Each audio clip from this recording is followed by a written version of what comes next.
লীগের দোষীরা 95% এখনো সচিবালয়ে বসে আছে, তাদেরকে উৎখাত করতে হবে।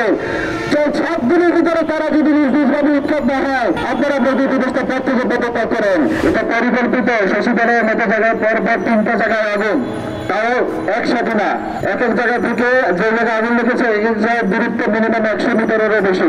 এটা প্রশ্ন লেফটেন্যান্ট জেনারেল জাহাঙ্গীর আলমের কাছে যে সচিবালয়ে নিজস্ব ফায়ার ইউনিট থাকার পরেও কেন 6 ঘন্টা লাগলো আগুন নিভাতে?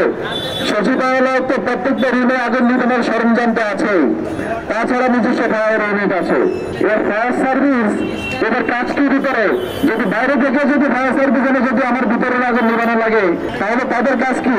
এদের কাজ কি শুধু মাসে মাসে বেতন নেওয়া? সচিবালয়ে যারা থাকে খায় ঘুমায়, এদের কাজে কি বেতন নেওয়া? একটা ঘটনা ঘটে গেলে একটা তদন্ত কমিটি এখনো পর্যন্ত কোনো রিপোর্ট দিতে পারলো না। সিসি ক্যামেরা গুলিগুলো কি ফুটে ধরছে?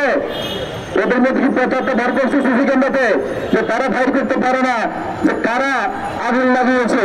এটা পরিকল্পিত, এটা ঘাট গিফটেড আগুন না, এটা ঠান্ডা পরে এখানে আগুন লাগে নাই, এখানে বিদ্যুৎ তার লিক হয়ে এখানে আগুন লাগে নাই।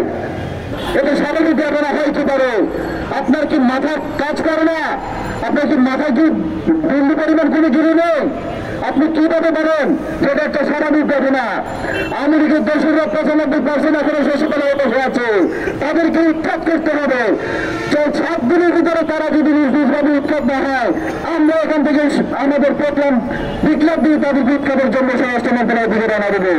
তারা কিভাবে এখনো বসে আছে? আওয়ামী লীগের দোষীরা এখনো স্বরাষ্ট্র মন্ত্রণালয়ে বসে আছে, তারাই আগুন দিয়েছে। আপনারা যদি এটা প্রমাণ করতে না পারেন, আপনারা মোদী দিবসটা পর থেকে পদত্যাগ করেন।